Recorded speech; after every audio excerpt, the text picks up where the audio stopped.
Thank you for the question on inside Israel.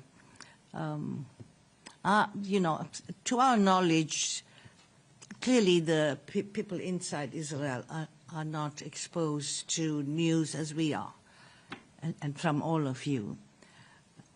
I hope that they get access to this report. Much of our information, I should say, comes from cooperation from people inside Israel, victims, experts, who've shared some of the details with us. And it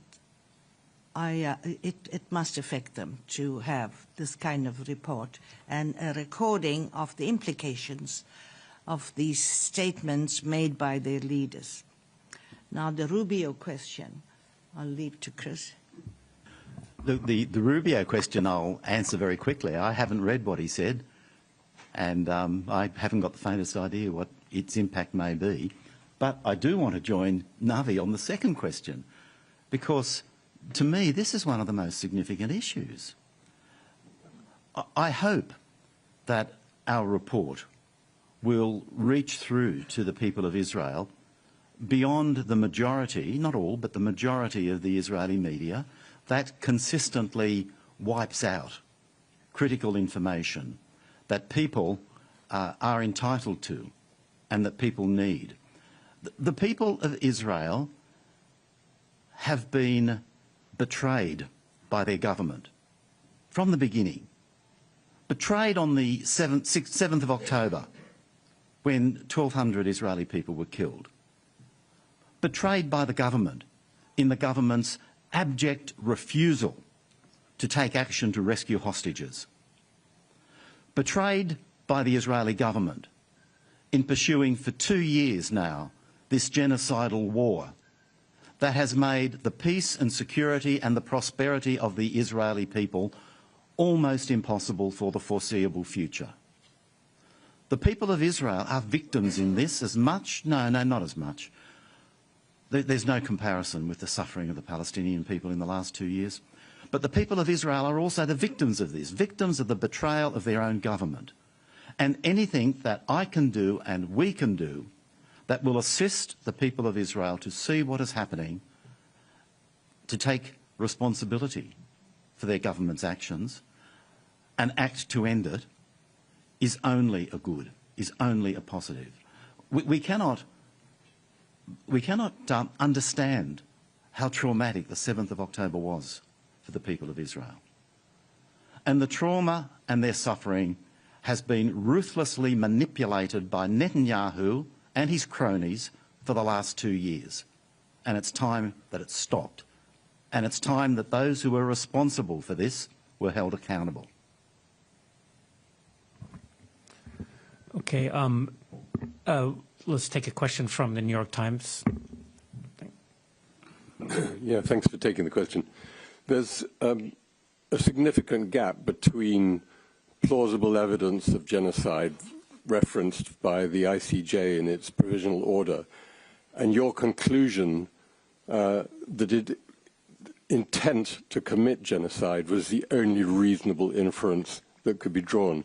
I'm just wondering, there are other possible explanations for some of the incidents that you cite in the report, military units acting on their own, getting carried away, the chaos of war, that it wasn't necessarily a specific plan.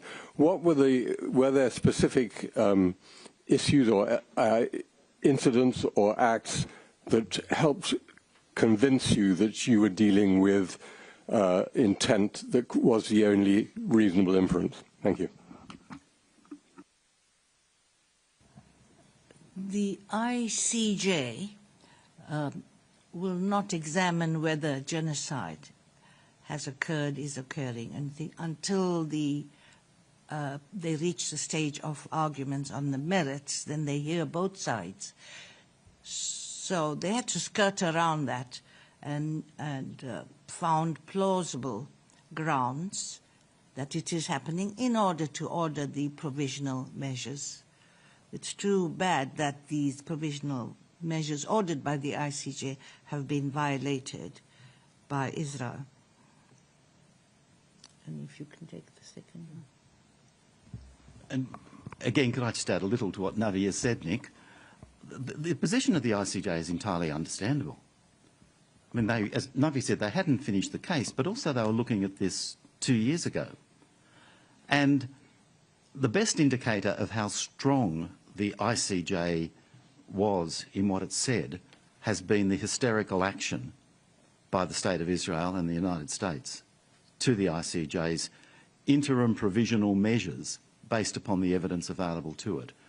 But I think the ICJ went a long way. That was 2 years ago. Of course, our findings now are different because we've had 2 years to investigate. And we conduct the investigations ourselves. The ICJ is dependent upon evidence being put before it. So we have an advantage in that sense. I'm sorry, the second question again? I got focused on it was really what allowed you to bridge the gap between plausible evidence and this being the only reasonable inference, intent. Investigation and reporting. We've been criticised for being slow, and I accept that it's taken a long time, but that's a direct product of our methodology. We've produced reports in the last 2 years on what happened in the first 3 months, the saturation bombing campaign, the continuing slaughter, the destruction of the healthcare facilities, the destruction of educational facilities, sex and gender-based violence, destruction of cultural properties, including mosques, churches, archaeological sites, universities, libraries, museums. We've done all that. And it's that investigation and those conclusions that enable us to say that these were genocidal acts, that they were committed intentionally. And what enabled us to make the leap from fact to genocidal purpose were the two things that we have highlighted. First, there is direct evidence in the statements of the Israeli leaders in positions of command responsibility. And second, there is a comprehensive, widespread, in fact Gaza-wide pattern of operations that lead to no other reasonable inference than this is occurring because of a genocidal purpose. So it's the combination of our own investigations and the breadth of what is happening, the extremity of what is happening. This is no minor matter. The extremity of what is happening is such that we could come to no other reasonable inference than genocidal purpose. But that was in addition to the cold, hard facts of what they said. It comes out of their own mouths. Thank you. We'll take one question from online. D. Ravi Kanth, please go ahead.